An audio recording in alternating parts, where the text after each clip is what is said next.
What's up guys, this is Jan for Chess24. In this video we're gonna recap the 6th round of the Candidates Tournament in Moscow.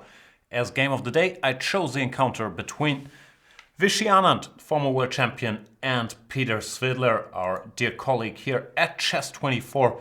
Even though it has to be said, so is Vishy Anand, who also recorded a bunch of videos for Chess24, so check out both of their work. They are gonna be more concerned about their work at the Candidates right now. Vishy Anand started well with a win against Veselin Topalov, then lost a surprising, or slightly surprisingly one-sided game against Sergei Karyakin, and is back to 50%, as is Peter Svidler, who drew all his games, had good chances, the slightly better position in a couple of his games, but faces a very tough challenge with black against Vishy, because as we can see from their head-to-head score, Vishy up 6 games to 0 against Peter Svidler, never lost in the 28 games they played, but of course a bunch of draws. Let's see how this one went. Vishy plays 1 e4 as he has exclusively so far in this tournament, and Svidler, no surprise, goes for his main move, the move e5. Knight f3, knight c6, bishop b5, the good old Ruy Lopez. Svidler, one of the very few world-class players who does not employ the Berlin defense here. He's playing the classical move 3a6, when after bishop a4, knight to f6, castles, we do have probably still the main position of the Ruy Lopez, even though, as mentioned, the Berlin is catching up quickly. Svidler sticks to his guns, goes for bishop e7, does not play the modern, or the recently trendy, I'm not sure if modern is the right word, open Spanish knight takes e4, but goes bishop e7, and Anand also goes down the main road by playing rook to e1, b5, bishop b3. Here black faces an eternal decision if you want to start with d6 or if you want to start with castles. Both have pros and cons. Castles, the big advantage is after c3, if you want to, you can go for the move d5, the martial attack. However, Anand is not interested in finding out if Svidler had planned that. Instead he goes for the move a4, which is a little more venomous after castles than after d6. After d6, a4, black could move his bishop somewhere along this diagonal with decent play, but that option is not legal after castles a4. Therefore, black has to make a bit of a compromise. The move Svidler has preferred in the past here is the move b4, which slightly weakens the light squares on the queen side. Another alternative is rook b8. That's not very popular because it gives up the a file. This time around, Svidler plays the other main move, the move bishop to b7, which looks like the most natural move. The drawback is that after d3, sometimes this bishop can be severely restricted by the white pawn chain on e4 and d3. Therefore, it would often prefer to end up on this diagonal. d3, the move played in the game, and Svidler goes for rook to e8. The other main move here is d6 with more standard play, black intending to follow up with knight a5, c5. But rook e8 keeps some added options open, like going d5 in one go, sometimes going bishop f8 and then deciding what to do. It's a move that has recently been played by none other than world champion Magnus Carlsen as well, so we should probably take it seriously. Anand decides not to follow that aforementioned Carlsen game. I believe it was Lenier Dominguez with the white pieces where knight c3, knight to d4 was played, leading to very interesting play. White could grab a pawn on e5, but black would gain very decent compensation after, let's say, takes b4, knight e2, d5. Anand doesn't want any piece of it, and therefore he goes for the more classical knight development, knight bd2, the typical Ruy Lopez or Italian knight maneuver, intending to go knight f1, and also keeping the option open to play c3 and d4 in the center. Svidler goes bishop to f8. This rook now defends the pawn, and you could think about d5 in the future. Anand decides not to show his hand yet, plays the move c3. Here d5 might be a little premature because white takes, and after knight takes d5, he has some tempting options like a knight jump to g5. It feels like the black construction is still a little loose. Therefore, Svidler plays a different move. He plays the move knight to a5, very typical move for these structures as well. Since his pawn on e5 is defended, he prepares to go c5, winning a tempo by attacking this bishop. Anand has to decide where to put it. Both bishop c2 and bishop a2 makes sense. Anand goes for bishop c2, which looks more passive, but it does defend the e4 pawn and thereby in many lines helps white to play d4. Black goes c5, that's the idea behind knight a5, and Anand indeed decides not to waste any time and to open the position by going d3 to d4 here. Now black already faces a big decision how to react to this. The most standard Spanish move d6 probably did not appeal to Peter because it can be met quite strongly with d5. For the structure with the white pawn on d5, both the knight on a5 and the bishop on b7 are a little misplaced and they're severely restricted by the white pawn, so no surprises that Svidler avoids that. One line that has already been played in practice is the move c takes d4, and now the very active d5, trying to fight back in the center immediately. And as far as I can see, this seems to work quite well. In the game that was played, d takes e5, knight takes e4 happened, and after queen e2, it quickly ended peacefully. There's some alternatives, but nothing too scary for black as far as I can tell. Svidler decides not to go for c takes d4, but to start with e takes d4. White, of course, recaptures, and after c takes d4, once again it's decision time. Bunch of sensible move. You could go c takes d4. Of course, you can reach the same position via a different move order, when my guess is that Svidler disliked the move e5, opening this bishop's diagonal. And after knight d5, it looks like white should have pretty decent attacking chances here. Knight e4, tending to put something on g5. And while the computer is not worried here, it gives 0-0-0 as we know him after queen b6. I'm not surprised Svidler decided to avoid this. Another move that the computer is quite fond of is the move c5 to c4. Once again, not the first choice of a human here, because it leaves white with the perfect pawn center and it gives white the chance to start an attack once again with e5, followed by knight to e4, tending to put a piece on g5. Mr. Comp is not worried about anything, goes h6 and says black is okay. Who knows? One other cute line, which is not very relevant, but just because it's cute, I'm going to show you, is the very brutal knight takes c4 here. And the point is after b takes c4, now this bishop has a clear sight because this knight is gone. And therefore white can continue sacrificing. Bishop h7, king h7, knight g5 check. This queen is going to appear on h5, forcing black to, forcing black to give a lot of material back to parry this double threat. Best black seems to have is queen takes g5, after bishop takes g5. I'm not sure how this position should be evaluated. Black has 3 pieces for the queen. Very, very complicated, but not all that relevant. Nothing of this happened in the game. Just for a little context about the options that black had here. Svidler decides to go for the move d5 in this position. Clearly this was his idea when he played e takes d4. It's risky because you allow the push e5, but here we're gonna see Peter Svidler's idea. He doesn't want to retreat passively knight d7 when white would just be better knight f1. And once again, all the pieces can easily come to the king side. Bishop takes h7 is probably a threat already, so this doesn't look very appealing. But knight e4 offering a pawn. And this is quite a typical idea. If white takes this pawn, with or without a takes b5 included, black tends to get very good compensation. You put this queen on d5 from where it controls the board, then depending on how white reacts, there's many ways to play. Let's say the rook goes back, then this knight can already jump into b3. But even if black were to play positionally here, knight c6 or c4, he would have very decent compensation. So that's what black was hoping for, but Anand reacts more strongly. He goes a takes b5 first, opening up his rook, a takes b5. Now he takes on e4, d takes e, and as mentioned, if you go bishop e4 here, black is still doing very, very okay. Bishop e4, rook e4, queen d5, it's pretty much the same story. Black is alright. But after d takes e4, white has a much stronger option, which Vishy Anand spotted. It's the move rook takes e4, offering an exchange sacrifice, and it turns out that black can't accept this without suffering quite some losses of his own. Bishop e4, targeting this rook, and wherever the rook goes, there's going to be problems. For example, rook a7 already runs into the brutal bishop takes h7 check, king takes h7, knight g5 check. Even though white doesn't have a lot of attackers, it is enough. King g6 would be met with, I'm trying to figure out what's best. Queen d3 check, f5, queen h3 looks like the most radical.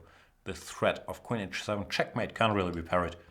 Well, king g8 runs into the very typical queen h5, once again threatening queen h7. In all these lines, black would have to give up his queen to avoid mate and would not get enough for it. Other rook moves have other problems. For example, rook a6 can be strongly met. Now bishop h7 doesn't work because this rook could go to h6 in these lines, but it's well met with queen d3, double attack against b5 and h7. Let's say g6, queen takes b5. White has lots of compensation for the exchange. Rook a7, d5. White's just much better. Therefore, turns out that black can't really take this rook on e4, and with the light square bishop still on the board, the situation is a bit different than in the other line where black had compensation nonetheless. This bishop is always targeting h7. It's not so easy for black to get a grip on the light squares. Therefore, feels like you have to do something. Svidler decided to burn his bridges by going knight to b3. Interesting little tactic. If bishop b3, well, right now a1 is under attack, but let's say rook takes a8, which happened in the game. Bishop takes a8, because queen takes a8 runs into the very powerful rook h4. Once again, this Achilles heel on h7. Achilles heel? How do you pronounce that in English? Achilles heel on h7 tells, and also now this knight is on priest. So you have to recapture with the bishop. Once again, hoping for bishop b3, bishop e4, but Anand had spotted a much stronger move. The move knight to g5. And this move is a real pain for black. This knight does a lot of good stuff. It threatens queen h5 with the usual double attack. It covers the e4 rook so that bishop takes b3 is a threat. And in some lines it wants to sacrifice itself on f7 when were black to recapture bishop takes b3 would be a check. So that's a lot of things to ask from one move. The main reason it works is that bishop takes e4 is just met with bishop takes e4. Even though black is an exchange up, there's too many threats. Queen b3, bishop h7, queen h5. You can't parry them all. If you go h6, for example, bishop h7 check, king h8, knight f7, picks up the queen. So knight g5 asks a lot of questions. Black only has one move, and that's the move Svidler plays. The move knight takes c1. Gotta get rid of this knight on b3 that was hanging. Now, black would be delighted to see queen takes c1 when he would be better after bishop e4. But that was not Anand's intention. His intention was to go for the attack by playing queen h5, attacking f7 and h7, asking black some tricky questions. Queen takes g5 would be a way to eliminate most of the attackers, but black comes out a little short on material after both sides take a couple things. Turns out that white is more or less winning here with a queen against rook and bishop, and in this situation with the white pawn chain, black can't really construct any fortresses. So this looks very, very bad for black. Therefore, Svidler tried the other move that avoids mate, the move h6, when white has a choice how to take on f7. Both moves seem strong, knight f7 and queen f7. Anand decided to go queen f7, king h8. In case you lost track of the material, so have I, but it seems like at the moment white is still a piece down, but it doesn't really matter because after rook g4 played in the game, not only keeping this rook but also defending the knight on g5, white just has too many attackers. The big threat is queen g6 or queen f5, planning queen h7 checkmate, and there's surprisingly little to do about it. If you take the knight, white just mates directly with queen h5 check, king g8, bishop h7, king h8, and a well-known construction leading to checkmate. And else it's very hard to suggest a sensible move that's not met with either queen g6 or queen f5. Knight e2 check, king f1 does not really change anything. Svidler tried queen a5, looks very logical, intending to give his own checkmate on e1. So white has to react, and Anand does react by playing the move h2, h4. Strong move, creating a luft for his king on h2. And it turns out that all the lines work for white now. This rook is under attack. This is still a threat. So black's best bet would be to go for some counterplay with queen e1 check, king h2, knight to e2, threatening checkmate himself by going queen g1, queen h1. But it turns out that white can just parry this with the very calm retreat knight to h3. That's why it was important to play h4, not h3. So this knight has this square from where it defends the g1 square. And here there is absolutely no defense for black. You could continue the game a bit by playing something like rook d8, queen f5, king to g8, hoping to escape, but white has many ways to win. The computer goes brute force here with queen h7 check, and after king f7, it just keeps giving checks. e6, king e7, rook g7, bishop g7, queen g7, king e6, queen e5. If king f7, queen c7 is strong, and king d7, once again, more than one way to win. You can, for example, pick up this rook with checks. None of this happened in the game because Peter Svidler resigned after the move h4. Not too early, because the lines we've seen are all winning for white. Still, I'm surprised he didn't test Anand in this queen e1, knight e2 line, but he trusted his powerful opponent that Anand would deliver the mate here. Yeah, very little doubt about it. Painful loss for Peter Svidler and only 24 moves against Vishy Anand. I believe the root of his problems came very early on move 13 and 14 after c5, d4, where, yeah, I haven't analyzed it much, but it looks like c takes d followed by d5, or c takes d followed by queen b6. Both seemed okay for black, while the line chosen by Peter Svidler with his d5, e5, knight e4 had a hole in form of rook takes e4, which Anand spotted, and Svidler was in trouble ever since. So Vishy Anand back on +1, while Peter Svidler falls to -1 in the standings. Contrary to my habit, since this was a short game and it was an exciting round 6, we're gonna have a quick look at the highlights from the other games. So if you want to replay them quietly and want no spoilers, switch this video off now, else stay with me. We're gonna go to the game. Hikaru Nakamura with the black pieces against Levon Aronian. There, after a tough fight, the players ended up in this rook endgame where Aronian had an extra pawn, 3 against 2. My gut feeling is that this should be a draw. I even thought that it should be more or less a simple draw. I was told that Aronian at the press conference said he thought this position was winning and he knew the winning plan. I'd be curious to find out about that, because, yeah, and to me this feels like a draw, but I do not have a PhD in rook endgames. What I do know is that Nakamura blundered here. He went for the move king to f8, which throws the game away. White was threatening e6, but you can parry that by playing, let's say, rook to e2. And as mentioned, it's not clear to me how white makes progress here.